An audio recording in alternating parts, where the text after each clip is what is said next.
సుమన్ టీవీలో మీ business promotions కోసం ఈ కింది నెంబర్ను సంప్రదించగలరు.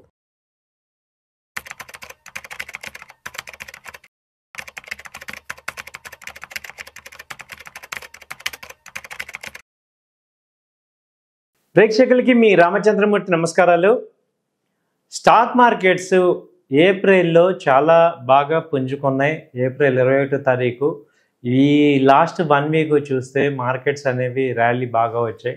అసలు ఏం జరిగింది ఈ మార్చి నుంచి ఏప్రిల్ వరకు అని ఒకసారి చూస్తే, ట్రంప్ ఇంత భయపెట్టినప్పటికీ Indian markets all time high మళ్ళీ వెళ్ళాయి. అంతకుముందు 23,800 మార్చి 25న వచ్చిన హైని దాటి వాళ్ళ ముందుకు వచ్చాయి. ఏంటి రీజన్స్, ఏ ఫ్యాక్టర్స్ ఇంపాక్ట్ అయినాయి, అలాగే అలా అవుతున్నాయి అనేది ఒకసారి చూద్దాం. ఇది మనం బ్యాడ్ డే చూస్తే ఈ మార్చి 4వ తారీఖు నాడు స్టాక్ మార్కెట్స్ వచ్చి సెన్సెక్స్ నిఫ్టీ వచ్చి 22,150కి వచ్చింది. అక్కడి నుంచి మళ్ళీ కొంచెం పైకి వెళ్ళి 25 మార్చి నాటికి 23,800 దాకా పెరిగింది. మళ్ళీ అక్కడి నుంచి ఏప్రిల్ 4 బ్యాడ్ డే అని చెప్పేసి ఏప్రిల్ 4 ఒక్కరోజే 21,800కి వచ్చింది.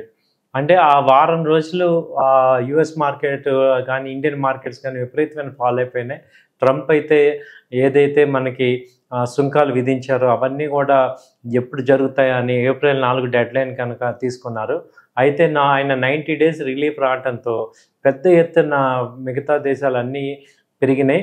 అలాగే ఇండియన్ మార్కెట్స్ తీసుకుంటే ఆ రోజు నుంచి ఏప్రిల్ 4వ తారీఖు 7వ తారీఖు నుంచి చూసుకుంటే ర్యాలీ స్టార్ట్ అయ్యి ఇవాళ ఏప్రిల్ 21వ తారీఖు కల్లా 24,150 రూపాయలకి వచ్చింది. సో ఇది ఇంత తక్కువ స్పాన్లో ఎందుకు ఇలా జరిగింది, ఏమి రీజన్స్ ఎఫెక్ట్స్ అయినాయి, ఇవన్నీ కూడా మనం చూసుకుంటే మేజర్గా బ్యాంకింగ్ స్టాక్స్ బాగా సపోర్ట్ చేసాయి.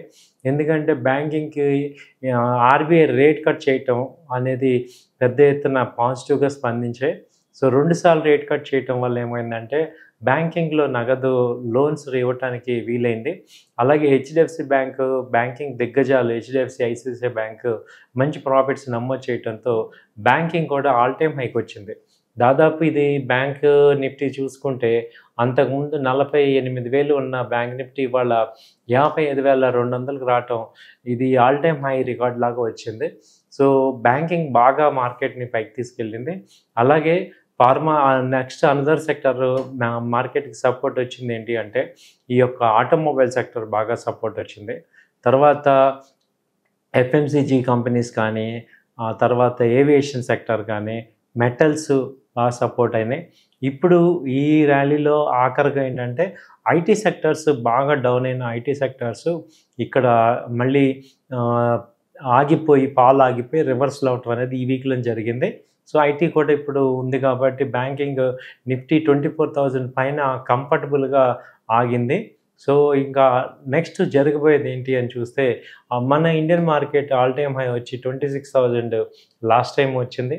ఆ రేటుకి మళ్ళీ వచ్చే అవకాశం ఉందా? 26,300 ఎప్పుడైతే మనకి లాస్ట్ ఇయర్ 27/9/2024 వచ్చిందో అది మళ్ళీ వచ్చే అవకాశం ఉందా అంటే ఇమ్మీడియట్గా రెసిస్టెన్స్ చూసుకుంటే 24,800 దగ్గర మొన్న 13/12/2024 నాడు వచ్చింది. సో అది మేజర్గా అక్కడికి వచ్చే అవకాశాలు కనపడుతున్నాయి. సో ఇంతకుముందు ఉన్న మేజర్ రెసిస్టెన్స్ 23,800ని బ్రేక్ చేసింది కాబట్టి ఇప్పుడు ఇంకా ముందుకెళ్ళే పరిస్థితిలో ఉంది. నెక్స్ట్ తీసుకుంటే 24,800 దాకా కూడా నిఫ్టీ వచ్చే అవకాశాలు కనపడుతున్నాయి. సో ట్రెండ్ అంతా కూడా ఏప్రిల్ మే కూడా పాజిటివ్గా రిజల్ట్స్ అయితే మంచి పాజిటివ్ రిజల్ట్స్ వస్తున్నాయి. కాబట్టి ఈ రిజల్ట్స్ సస్టైన్ అయ్యి మిడ్ల్గా మార్కెట్స్ అన్నీ కూడా ముందుకెళ్ళే అవకాశాలు కనపడుతున్నాయి. ఇప్పుడు అండర్ పెర్ఫార్మెన్స్ ఉన్న సెక్టార్స్ కానీ స్టాక్స్ కానీ చూస్తే మేజర్గా కనపడుతుంది ఏంటంటే ఇది ఆటోమొబైల్ సెక్టర్లో హీరో మోటార్స్ ఒకటి బాగా అండర్ పెర్ఫార్మ్ అయ్యి రివర్సల్ అవుతుంది. దాదాపు ఇది 6,600 నుంచి ఇప్పుడు లో లెవెల్ వచ్చి 3,400 నుంచి ఇప్పుడు 4,000కి మూవ్ అవుతుంది. సో ఇది అండర్ పర్ఫార్మెన్స్, ఇది కొంచెం ఓవర్ పర్ఫార్మెన్స్ అయ్యే ఛాన్సెస్ కనపడుతున్నాయి. అలాగే same to same Bajaj auto కూడా దాదాపు 12,500 నుంచి ఇప్పుడు 8,000కి వచ్చి వీక్లీ చార్ట్స్ అన్నీ కూడా పాజిటివ్గా ఉన్నాయి. ఇలాంటి ఫ్రంట్ లైన్ స్టాక్స్లో అండర్ పర్ఫార్మ్ ఉండి రివర్సల్ అయ్యే కంపెనీస్ చూసుకుంటే మంచి యొక్క పెరుగుదల నమోదవుతుంది. అలాగే వోల్టాస్ కానీ ఇలాంటి కంపెనీస్, రిలయన్స్ ఇంకా మూమెంట్ స్టార్ట్ అయింది, రిలయన్స్ కూడా. ఇవన్నీ కూడా ఇన్ఫోసిస్, ఇప్పుడు ఐటీ కంపెనీస్ అయితే మేజర్గా సపోర్ట్ తీసుకుంటున్నాయి. ఇన్ఫోసిస్ అంతకుముందు లో లెవెల్ 1400 నుంచి ఇప్పుడు 1450, రిజల్ట్స్ డౌన్ అయినా కానీ ఇవాళ బాగా పెరిగినాయి. యాక్చువల్గా ఈ రెండు బాగా తగ్గుతాయి అనుకున్నాం. ఇదొకటి అండర్ పెర్ఫార్మర్. మళ్ళీ టీసీఎస్, అది కూడా 4400 నుంచి ఇప్పుడు 3300, దాదాపు 1000 పాయింట్లు డౌన్ అయింది.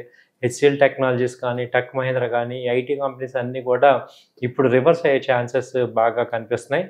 దాని తర్వాత చూసుకుంటే ఈ హెచ్డిఎఫ్సి ఏఎంసి రిజల్ట్స్ బాగా రావటం, అలాగే హెచ్డిఎఫ్సి బ్యాంక్ ఇది 1927 ఇప్పుడు హై రేంజ్లో ఉంది. అంతకుముందు చూసుకుంటే ఈ మంత్ జనవరిలో 24 1వ తారీఖు నాడు 1600 నుంచి ఇప్పుడు 300 పాయింట్లు పెరగటం అనేది ఇండెక్స్కి మేజర్ బూస్టింగ్ ఇచ్చింది హెచ్డిఎఫ్సి బ్యాంకే.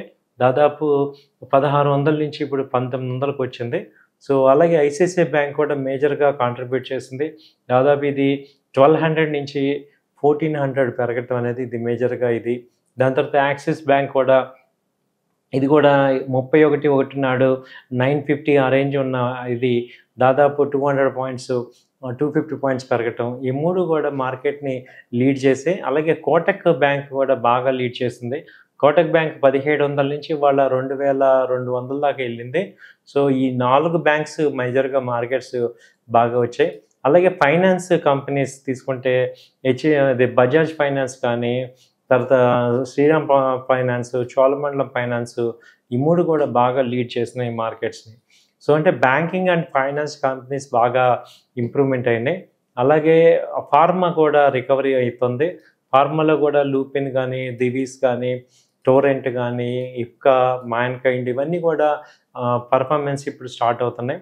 ఆ తర్వాత ఏంటంటే రియాలిటీ స్టాక్స్ కూడా ఇప్పుడు కొంచెం పర్ఫార్మెన్స్లోకి స్టార్ట్ అవుతున్నాయి. రియాలిటీ, గోద్రేజ్ ప్రాపర్టీస్ కానీ, ప్రెస్టేజ్ కానీ, లోదా కానీ, డిఎల్ఎఫ్ కానీ, ఇవన్నీ కూడా రివర్సల్ అవుతున్నాయి. సో అలాగే ఆటోమొబైల్ కంపెనీస్, అలాగే డిఫెన్స్ సెక్టార్స్ తీసుకుంటే బీడిఎల్, హెచ్ఏఎల్, మాజ్డాకు, ఇవి కూడా ఏంటంటే ఇప్పుడు మంచి రివర్సల్ స్టార్ట్ అయినాయి. సో కాబట్టి ఈ సెక్టార్స్ అన్నీ కూడా రివర్సల్ వస్తున్నాయి కాబట్టి మార్కెట్స్ కూడా స్టేబుల్ అయిపోయి మంచి మూమెంట్స్ వచ్చే అవకాశాలు ఉన్నాయి. కాబట్టి ఇంకా అండర్ పర్ఫార్మ్ ఉన్న వాటి అన్నింటినీ కూడా మీరు ప్రాక్టికల్గా చూసుకుంటే మంచి వచ్చే ఛాన్సెస్ కనపడుతున్నాయండి. సో ఇవన్నీ కూడా ఒక ఎడ్యుకేషన్ పర్పస్గా మీకు చెప్తున్నా. సో స్టాక్ మార్కెట్లో ఏంటంటే మార్కెట్స్ రివర్సల్ అయ్యే టైంలో బాగా తక్కువ ఉన్న స్టాక్స్ని, ఫ్రంట్ లైన్ స్టాక్స్ని బయింగ్ చేసుకోవడం ద్వారా మంచి ప్రాఫిట్స్ అయితే పొందడానికి అవకాశాలు ఉన్నాయి. థ్యాంక్ యూ అండి. నమస్తే.